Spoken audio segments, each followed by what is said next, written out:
সম্মানিত দর্শক শ্রোতা, ভিতরের সালাত সংক্রান্ত কিছু প্রশ্ন আমাদের কাছে এসেছে।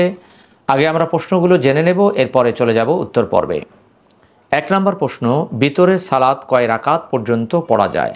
2, 1 রাকাত আদায় করা যাবে কি? 3 রাকাত ভিতর সালাত আদায়ের সঠিক নিয়ম কোনটি? 4, ভিতর সালাত ওয়াজিব নাকি নফল? 5, ভিতরের সালাতের কাজা করতে হবে কি? 6, রমাদান ছাড়া কি ভিতর জামাতে আদায় করা যায়? 7, ভিতরে দোয়া কুনুত পাঠ কি বাধ্যতামূলক? 8, প্রচলিত দোয়া কুনুত কি পড়া আবশ্যক? 9, ভিতরের সালাতে মুনাজাত করার কোনো দলিল আছে কি? 10, ভিতরের সালাতের মাসনুন কিরাত সম্পর্কে জানতে চাই। আসুন এবার আমরা প্রশ্নগুলো সম্পর্কে জেনে নেই। প্রথম প্রশ্ন ছিল, ভিতরের সালাত কত রাকাত পর্যন্ত পড়া যায়? রাসূলুল্লাহ সাল্লাল্লাহু আলাইহি ওয়াসাল্লাম তিনি 1 রাকাত থেকে 13 রাকাত পর্যন্ত ভিতরের সালাত আদায় করেছেন। ইমাম তিরমিজি রহিমাহুল্লাহ তিনি এটা বর্ণনা করার পর তিনি বলেছেন যে এর অর্থ হচ্ছে তিনি তাহাজ্জুদের সাথে ভিতরের সালাত আদায় করেছেন, অর্থাৎ 12 রাকাত তাহাজ্জুদ, 1 রাকাত ভিতর, 10 রাকাত তাহাজ্জুদ, 3 রাকাত ভিতর, এইভাবে তিনি আদায় করেছেন মর্মে ইমাম তিরমিজি তিনি বিশ্লেষণ করেছেন একটি হাদিসের টিকায়। অর্থাৎ আমরা জানতে পারলাম যে রাসূলুল্লাহ সাল্লাল্লাহু আলাইহি ওয়াসাল্লাম 1 রাকাত থেকে শুরু করে 13 রাকাত পর্যন্ত ভিতর তথা বিজোড় সালাত রাত্রিতে আদায় করেছেন। 2, 1 রাকাত আদায় করা যাবে কি? 1 রাকাত আদায়েরও অনেক দলিল হাদিসে রয়েছে। একবার মুআবিয়া রাদিয়াল্লাহু আনহু তিনি 1 রাকাত ভিতর আদায় করলে এক ব্যক্তি আব্দুল্লাহ ইবনে আব্বাস রাদিয়াল্লাহু আনহুমাকে এর খবর দিলে তিনি বললেন যে তাকে ছেড়ে দাও। তিনি রাসূলুল্লাহ সাল্লাল্লাহু আলাইহি ওয়াসাল্লামের সালাত প্রত্যক্ষ করেছেন, অর্থাৎ ইবনে আব্বাস রাদিয়াল্লাহু আনহুমা সেটাকে সমর্থন করেছেন। এ থেকে প্রমাণিত হয় যে 1 রাকাত ভিতর আদায় করাও জায়েজ রয়েছে। 3 রাকাত ভিতর সালাতের সঠিক নিয়ম কোনটি?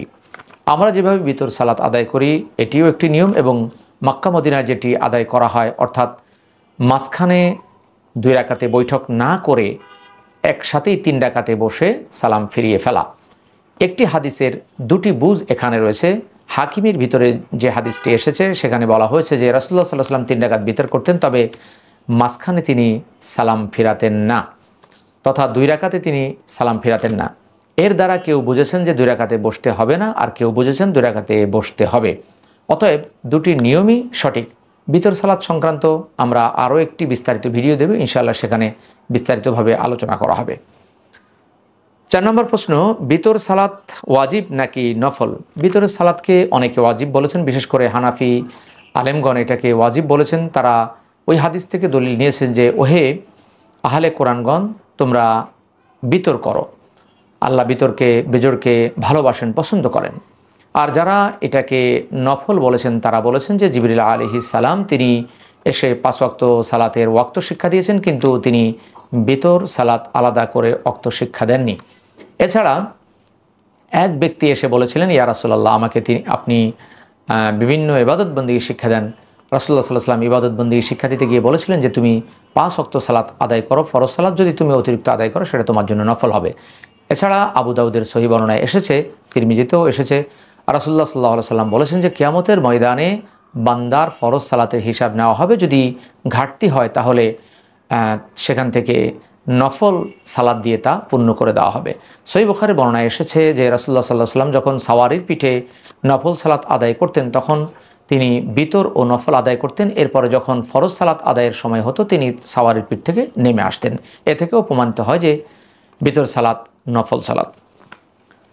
5, ভিতর সালাতের কাজা করতে হবে কি? রাসূলুল্লাহ সাল্লাল্লাহু আলাইহি ওয়াসাল্লাম ভিতর সালাতের কাজা করেছেন, অতএব আমরাও ভিতর সালাতের কাজা করব। রাসূলুল্লাহ সাল্লাল্লাহু আলাইহি ওয়াসাল্লাম ফজরের সালাত, জোহরের সালাতের সুন্নত এবং তাহাজ্জুদের সালাতেরও তিনি কাজা করেছেন। অতএব রাসূলুল্লাহ সাল্লাল্লাহু আলাইহি ওয়াসাল্লাম যেটা করেছেন আমরাও সেটা করব, এর ব্যতিক্রম করব না। 6, রমাদান ছাড়া কি ভিতর জামাতে আদায় করা যায়? রমাদান ছাড়া ভিতর জামাতে আদায় করার কোনো প্রমাণ পাওয়া যায় না, অতএব রমাদানেই শুধুমাত্র ভিতরের সালাত জামাতে আদায় করতে হবে, অন্য সময় আদায় করার কোনো সুযোগ নেই। 7, ভিতরে দোয়া কুনুত পাঠ করা কি বাধ্যতামূলক? রাসূলুল্লাহ সাল্লাল্লাহু আলাইহি ওয়াসাল্লাম দোয়া কুনুত শিক্ষা দিয়েছেন এবং সাহাবায়ে কেরামগণও পাঠ করেছেন। তবে আলী রাদিয়াল্লাহু তাআলা থেকে ভিন্ন মত বর্ণিত হয়েছে, অর্থাৎ ভিতরের সালাত কারো মতে ওয়াজিব, কারো মতে হচ্ছে সুন্নত বা নফল। এই ক্ষেত্রে আবার ভিতরের দোয়ায় কুনুতটাও কারোর মতে সবসময় পড়তে হবে, আর কারোর মতে সবসময় পড়া লাগবে না। অতএব আমরা যদি সবসময় পড়ি সেটাও ভালো, আর যদি সবসময় নাও পড়তে চাই তাতেও কোনো সমস্যা নেই। তবে হানাফি ফিক সবসময় পড়াটাকে সমর্থন করে। 7, ভিতরে দোয়া কুনুত যেটা আছে আমাদের দেশে প্রচলিত দোয়া কুনুত, সেটা পড়তে হবে কি? প্রচলিত দোয়া কুনুত যেটি রয়েছে সেটি বিভিন্ন হাদিসের একটি সমন্বিত রূপ।